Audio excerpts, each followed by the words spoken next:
The date is December 5th, 1945, and 5 American Avenger fighter bombers take off from an airstrip in the Naval Air Station of Fort Lauderdale, Florida. The weather is crystal clear, and blue skies greet the pilots as they rise to cruising height. Below them, the tropical Atlantic is light blue and calm. It's a picture-perfect day. The 5 aviators are experienced combat veterans and have hundreds of combat flight hours under their belt each. The Avenger aircraft they fly are fresh off the production line, equipped with all the latest flight gear that the U.S. Army industry can afford. The planes plot a course east, flying for 46 miles to execute a few practice bombing runs at the Hens and Chickens Shoals, a naval proving ground. Then the planes will fly east for 67 more miles to reach the Bahamas, before flying north for 73 miles and then turning back for Florida. The planes plot a triangular flight path across the Bermudas, which will end with them back home. As the flight heads out to sea, though, the lead pilot's compass starts spinning out of control. Commander Charles Taylor carefully checks and rechecks his equipment, but can't find a reason for the compass malfunction. The other pilots radio over that they too are experiencing strange equipment malfunctions. Taylor radios back to Fort Lauderdale and informs the tower there of their equipment malfunction. Even more troubling, he reports his location as being over the Florida Keys, which should be impossible as he and his wingmen have flown due east for the last hour. The tower radios back, informing Taylor to immediately turn north and head for Miami, but only if he is sure he is really over the Florida Keys. Lacking modern radar and IFF transmitters, the tower is as in the dark to Taylor's position as he is. Suddenly, Taylor spots a mysterious silver saucer-shaped craft directly in front of him. The craft appears to have accelerated toward his plane in the blink of an eye. Looking inside a small porthole cut into the craft, Taylor spots the face of a Zeti Reticulan alien waving back at him,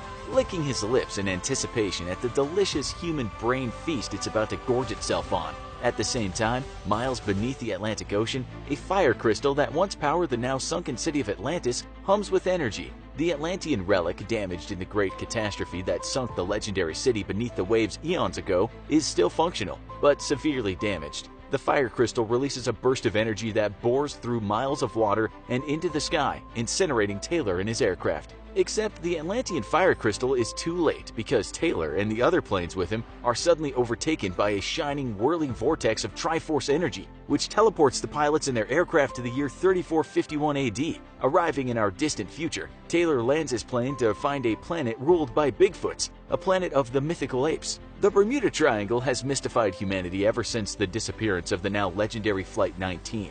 But for as long as the myths surrounding the alleged mysteries of the Triangle have persisted, so too have the debunkers, who have worked far harder than any human should have to try and convince the people that Atlantean fire crystals and sea monsters and alien spaceships and time vortexes don't really exist. Now a scientist has finally pulled the curtain back on the truth behind the Bermuda Triangle, and his discoveries, all backed up with scientific evidence, have shocked many. Well, in truth, they haven't shocked many people at all. And that's because scientist Karl Kruszelnicki has at last revealed with empirical evidence that the only mystery surrounding the Bermuda Triangle is that there never was a mystery to begin with. Much like conspiracy theories surrounding JFK's assassination, the mental programming of male models to become elite assassins for the fashion industry, and the moon landing, it turns out that good old-fashioned human ignorance, a whole lot of misinformation, and an appetite for mystery is mostly to blame for the Bermuda Triangle alleged weirdness. Take the legendary disappearance of Flight 19, for example.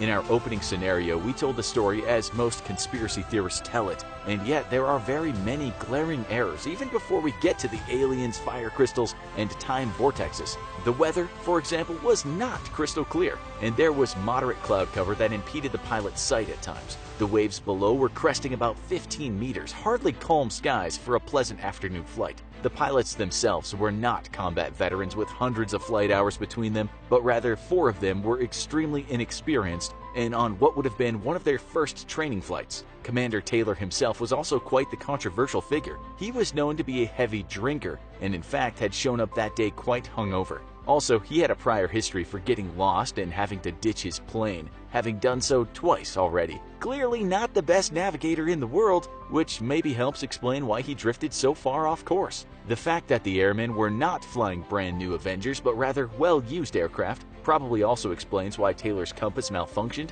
which only exacerbated the problems with Taylor's poor navigation skills. And there was, of course, only one recorded malfunctioning compass, not four, which further decreases the mystery of the disappearance. Taylor's pilots had, in fact, repeatedly postulated that they had accidentally flown southeast, not southwest, as Taylor believed. Several pilots even repeatedly suggested that they turn west, though Taylor insisted that they fly east instead, taking them further out to sea. One of the pilots is even thought to have broken formation and headed west, albeit too late to save himself as his plane ran out of fuel. From established facts alone, we can already see how many elements of the Flight 19's disappearance have been misunderstood or misrepresented by conspiracy theorists. With a factual account of the disappearance, it doesn't seem like much of a mystery at all. Taylor was irresponsible, took off with a malfunctioning compass, and then led his flight deeper out to sea instead of turning west as he should have done. Heavy cloud cover likely obscured views of any recognizable land masses and added to the difficulty in navigating. Mystery solved. Taylor got his men killed due to an error of judgment, and certainly didn't need the help of extinct Atlanteans or space aliens to do so. There is, of course, the popular follow-up to Flight 19's disappearance, the disappearance of a search and rescue aircraft sent to the same flight path that very night. Once more, depending on which conspiracy theory website you read the story on, the disappeared plane either vanished into thin air or was spotted being followed by UFOs, or became the victim of another Atlantean fire crystal. Yet in reality, the alleged sudden and unexplained disappearance had several witnesses who all reported a fireball crashing into the ocean. The next morning, plane debris in an oil slick was discovered. Clearly, this was the work of UFOs trying to throw investigators off the scent. Except the PBM Mariner aircraft, which had been dispatched to look for the missing flight, already had a nasty reputation for randomly exploding, which on a top 10 list of things an aircraft shouldn't do is right at number 1. The aircraft had already earned the nickname of Flying Gas Tank by its pilots, and after the disappearance of the search and rescue Mariner, the Navy grounded all of its mariners and eventually replaced them altogether. So an irresponsible commander with a faulty compass showed up to work half drunk and led his men far out into the sea to crash. And the search and rescue aircraft dispatched to find any remains itself exploded due to its poor construction. For some, this is still not enough to convince them that aquatic Bigfoots in cahoots with the space aliens aren't firing Atlantean fire crystals at our planes and ships. Since the mid-1970s, Lloyd's of London has been attempting to convince the unwashed masses that there's nothing weird about the Bermuda Triangle. Lloyd's of London is a maritime insurer who has insured ships heading out to sea since the 17th century. Every time one of their insured ships goes down in an accident or bad weather, they lose a significant amount of money. Thus, Lloyd's of London keeps one of the world's most detailed records of all maritime accidents around the globe. The area known as the Bermuda Triangle is a very heavily trafficked sea lane. Cruise ships routinely cross through the triangle, bringing thousands of tourists to the Bahamas and other tropical islands. And giant cargo ships cross through the waters en route to ports in the Gulf of Mexico. A ship wishing to dock at the southern U.S.'s largest ports, such as Mobile, Alabama, must cross through the triangle on its way to America from Europe, Africa, or even Asia. All of this heavy ship and air traffic is bound to result in a large number of shipping accidents and lost ships. No matter how advanced our modern technology is, some estimates say that we still lose 24 ships every year, completely vanishing along with their crews. The ocean is still a wild and very dangerous place for mankind to tread, and occasionally it likes to remind us of that fact. When you concentrate large amounts of shipping traffic through a narrow corridor, such as the Bermuda Triangle, it's expected that from time to time there will be a headlines-grabbing disappearance. Yet, after scouring its records, Lloyd's of London was able to prove to the public that this part of the world suffers shipping accidents and losses at nearly the same rate as anywhere else on the planet.